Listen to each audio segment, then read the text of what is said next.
Can you really believe it? That is the one character that I can't stand that actually raised my eyebrow and made me start paying attention to this damn show.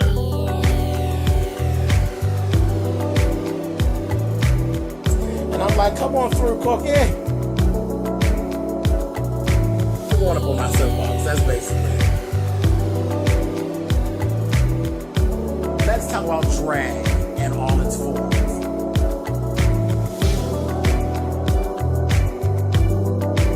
What, Cookie?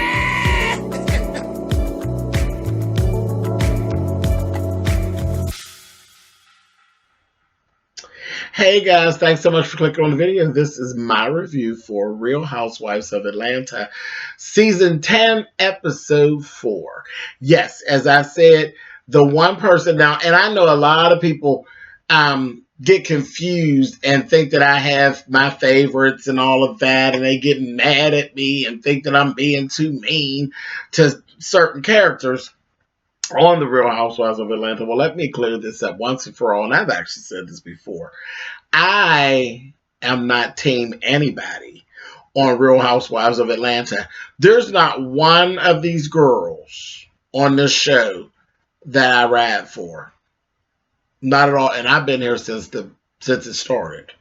I've been here since before the first episode aired. I didn't always do reviews on the show, but I have always watched before they even got on the air. I was actually a fan of the show. So I do. I like the show. I've been here from the beginning. And the one person that I really, really, really liked in this whole thing was Lisa Wu. I always loved Lisa Wu. And she's been gone off the show. But all these other girls, I don't like or dislike any of them enough to really care.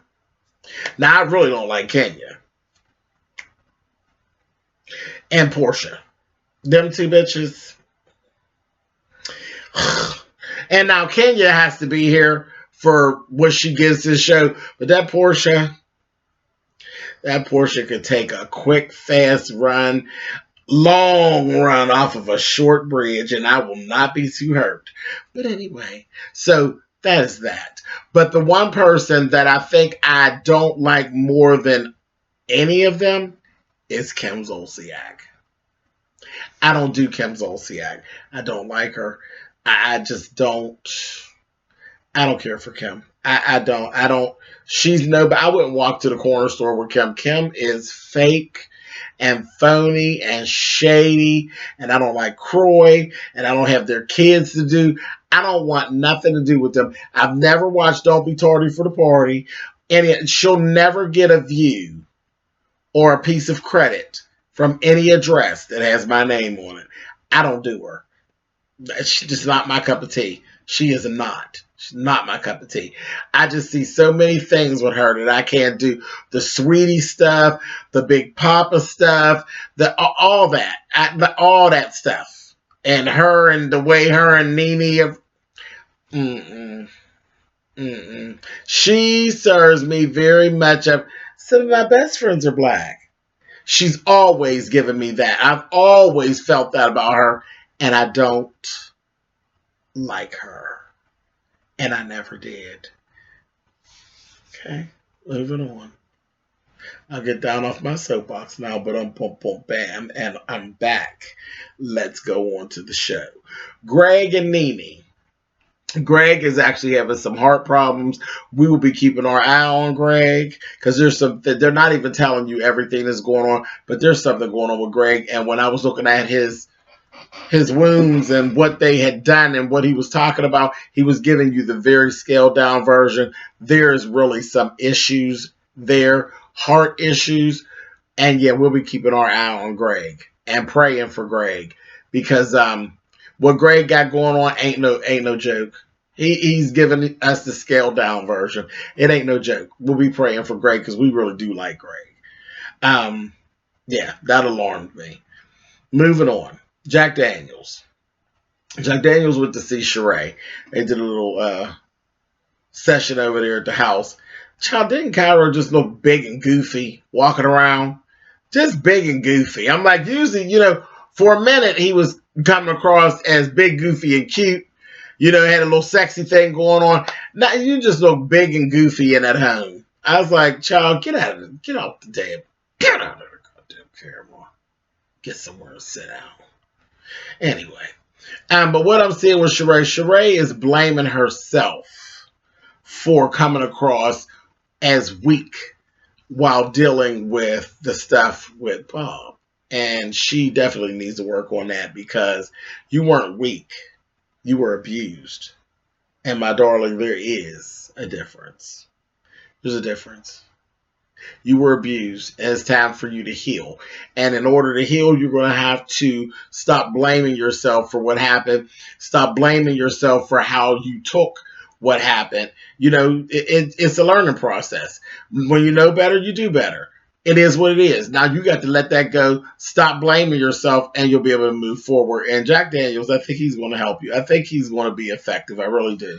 So we'll be looking at watching that for Sheree with your shady goddamn ass, because you ain't too broke up to start no shit. But anyway, we'll get to it. Kandi, congrats to Kandi. She got to do the cover of Essence, which really is a big deal. Really is a big deal. And then she was talking about, again, speaking about that whole thing of trying to balance her life being Kandi and her life being Mrs. Burris Tucker. And she, was having a problem about leaving the kids and all of that and feeling guilty and all of that. And she's so worried about Ace. Honey, Ace is so young. Young kids that age are very resilient. Ace won't even remember that you weren't around, girl. Don't worry about it. Keep on doing what you got to do so that you can be able to take care of Ace, because every year that we stay on this planet, shit gets more and more expensive. Just keep on doing what you're doing. You all right, child. You okay. You ain't leaving him in the house by himself. You ain't leaving him and Riley to fend for themselves. They got Aunt Nora, Aunt Bertha. They got their grandmama. Yeah, they're fine. They're fine, Kandi. You all right. You cool. Keep on doing what you want to do. And that Ace, I was watching. Ace is a happy, thriving little boy. He's really smart. I was watching him going around there. I'm like, he's really happy little dude. So, girl, you ain't doing nothing wrong, Kandi. You do whatever it is you're doing. Just keep on doing it, because it comes across real well on screen. And babies' actions don't lie. They tell the real story, because they don't have enough sense not to. And Ace is a very happy little baby. Y'all are fine. Keep on doing what you're doing, girl. Make your money. Porsha met with Tiffany and Lauren. And as much as I can't stand her, and I don't care much about her storyline, I was real bothered by that stuff that she was doing with her sister. And she apologized, and I was glad she did it, because it was really a bad look. It really worked into the narrative that I think that she's a loser bitch. So I don't want you to be a total loser bitch. Anyway. So she apologized to Lauren, and she assured Lauren that I'm not going to get so big that I dog you. I'm not going to do that, and I'm not going to down talk you anymore. And you come on back home, get the baby, and bring the baby, and come on back home. I was glad she did that. I was glad she did it, because that wasn't no good look. That was horrible. That last shit, that was just horrible. You were really smelling your old rank puss, honey. But I'm glad you got it together and be being mean to your sister like that. Damn it. Anyway, next we see Monique, which is a friend of NeNe's. We met her last season. And Brandon, this is a new pocket gay. We ain't never seen her before, but she's a new pocket gay. NeNe is having this function called Girls and Gays. Offensive, to say the least, as usual. Making light of pocket gays is basically what she was doing. And later on at the party, that goddamn Derek J said, oh yeah, I'm going to speak to her about it, because I don't like this whole thing, what she's doing. It was real. I didn't like that. I was like, what the fuck? I wouldn't have went to that shit. I wouldn't have went to that. Then you got all these shirtless boys running around, and It was just corny to me. It was corny. It was like you were making light of the gay people again, you know. And I don't know if you thought it made you look good or made you look hip, but it just made you look very stereotypical, and you were making them the stereotypes of gay. You know, oh yeah, it should have been called Every Queen Once, honey. That's what it should have been called. But you named the event Never Forget and all that. It was just bullshit. Bullshit. And then Porsha wasn't invited. Now, I was here for that. That was pretty funny. Just not invited. And she's over at her house. I ain't worried about it. Sure you're not, honey. You were worried and you were bothered. That's why it was done. Anyway, Kenya and Sheree actually had an outing, a very nice outing. Kenya invited Sheree to join her in doing a PSA, and Sheree basically let her know, I'll think about it, I'll let you know. That's basically a no, because she's doing something on her own that has to do with domestic violence. She's been reached out to by some people, and she wants to make sure there's not a conflict of interest. That ain't what she want to do. Sheree want to do her own thing. She don't want to be involved with you, Kenya. And later on, she shaded Kenya anyway because she sat with that damn Kim and sat there and listened to Kim talk about Kenya real bad. And basically tried to act like she didn't know what she was talking about. You know, but she was sitting there sucking up all the tea and living for it. Is basically what she's doing. You just shady. You shady. You ain't a friend. Not to them. You shady. Anyway, mess. One thing that I will talk about, Kandi and her photo shoot with Essence. That bitch had on this badass purple goddamn fur coat. Oh! I couldn't take it. I couldn't take. Check out my thumbnail on this video. I couldn't take it. That coat.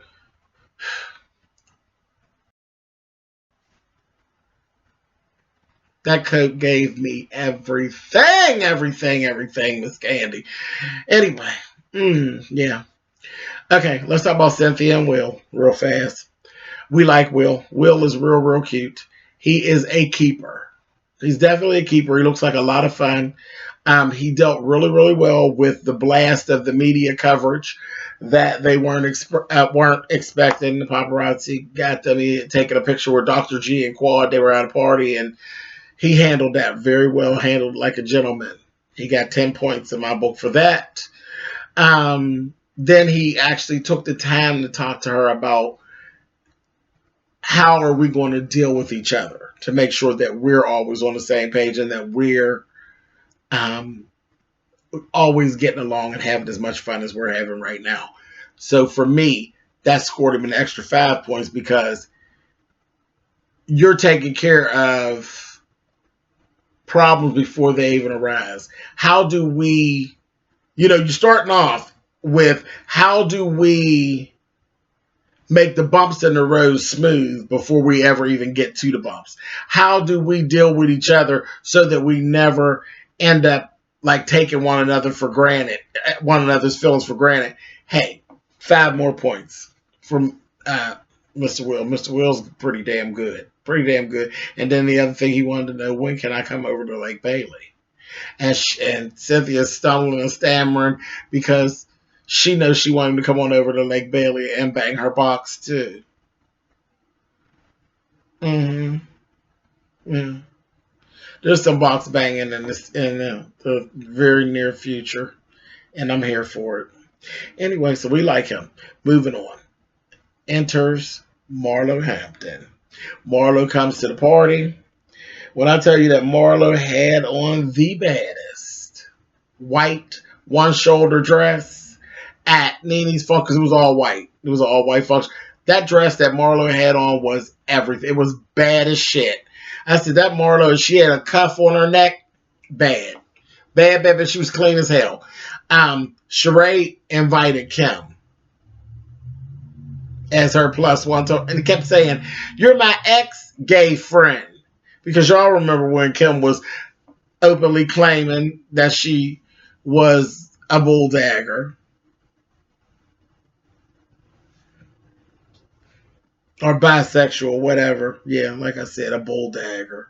She's a bulldagger, bisexual my foot. Anyway, so they were making light of that, and laughing. And I'm like, whatever, y'all stupid. Anyway, she was shading her ass off. She came in the door. Oh, and like I said, they were over at Kim's house, and Sheree was sitting there listening to Kim talk about NeNe like a dog. Her and Kenya come up in there, so phony. She came in. The first thing you see, she got one of them red cups. And Derek J's like, girl, what are you doing with that red cup? I ain't drinking off nobody else's shit but mine. Throwing shade at NeNe. And then when you see NeNe, you like, hey girl, how you been, Chad? I said, fucking phony bitch. Just phony. Phony. She's a big phony with a plastic face. And so's NeNe. Her and her Tamar Braxton mask on, honey. Just ridiculous. Anyway, the two of them were on my nerves. And she's like, yeah, girl, child, check her AC. It's hot, baby. I said, I can't with her. Ridiculous. But anyway, my girl Lisa Wu was there. Lisa was there looking sharp.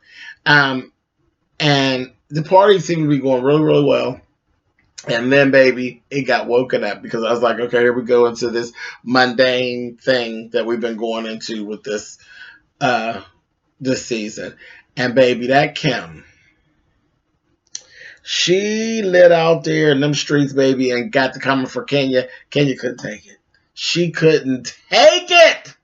I said, oh, Kim, stop it.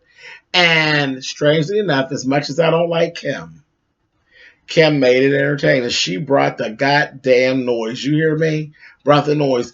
And she got Kenya because she's like, oh, Marlo was asking, well, girl, when we going to meet your husband? It's like, Kim said, you ain't going to meet him because he doesn't exist. It's all a lie. It's all some bullshit. And she just kept going to Kenya, So it got Kenya out of character, and she was all like, bitch this and bitch that, and fuck you, bitch, why are you worried about my life? And oh, she was bothered. She was bothered. Kim was taking that damn knife and twisted it. She was bothered. But then where Kenya got out of order, and you were out of order, when she said, girl, go on home, honey, and finish pimping your daughter Brielle out, honey. You pimp her out over the internet. For this thing, that thing, and I said, oh, damn, whatever happened to, we were going to put the kids in it. She gave her Brielle all that, honey. Gave her, she's all, basically, tease is what she was giving. Baby, and the last thing we saw, Kim couldn't take it. Kim then jumped up off the couch and was Gary run up on Kenya. She's running up in Kenya's face, and it cut to commercial. I said, oh, cut the commercial. So that's where we stopped. The show finally got some life. Now I can't wait till next week to see what's going to go down with Kim running up in her face. I'll catch y'all next Sunday.